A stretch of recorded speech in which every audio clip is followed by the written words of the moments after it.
The third round of stimulus checks is on the way to bank accounts across the country. You may have already cashed in. Well, everyone is talking about stimulus payments, and when things get you talking, we want to hear from you. Every Friday on the 4 on 5, Brianna Hollis takes hot topics to the streets, and today we want to know how you're spending your stimulus money.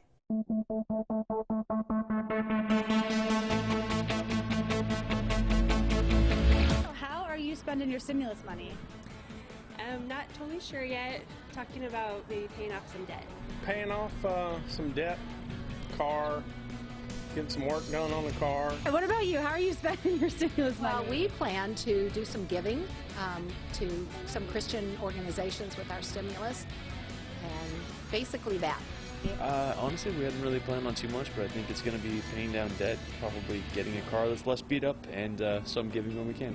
What are you planning on doing with your stimulus money? Just going to put it in the bank and keep it. That's all. Probably spend some on my kids and stuff like that, and that's it. That's pretty much it. Maybe some fixing up some stuff around the house. I always got a honey-do list, so. Just a pleasant surprise, not a surprise, but kind of just an extra blessing.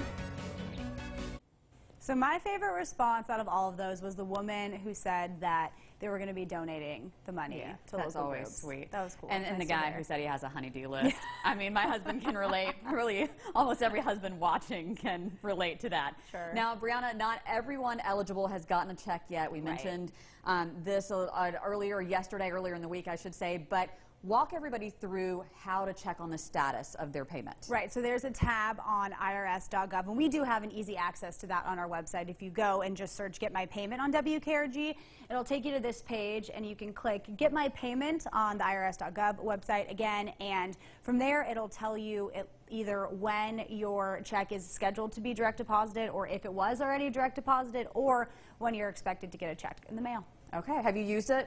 I have. I have too. I used it last time. Yes. So yeah, it is pretty straightforward. It is. Yeah, mine just said, here's your date, here's the amount, this is when you're supposed to get it. So it was nice, it was simple, and it does seem like this time around we're getting fewer questions and concerns about people going into the wrong account. So it looks like they worked out the kinks now that this is the third time that we've gone through. Fingers crossed. Thank you, Brianna.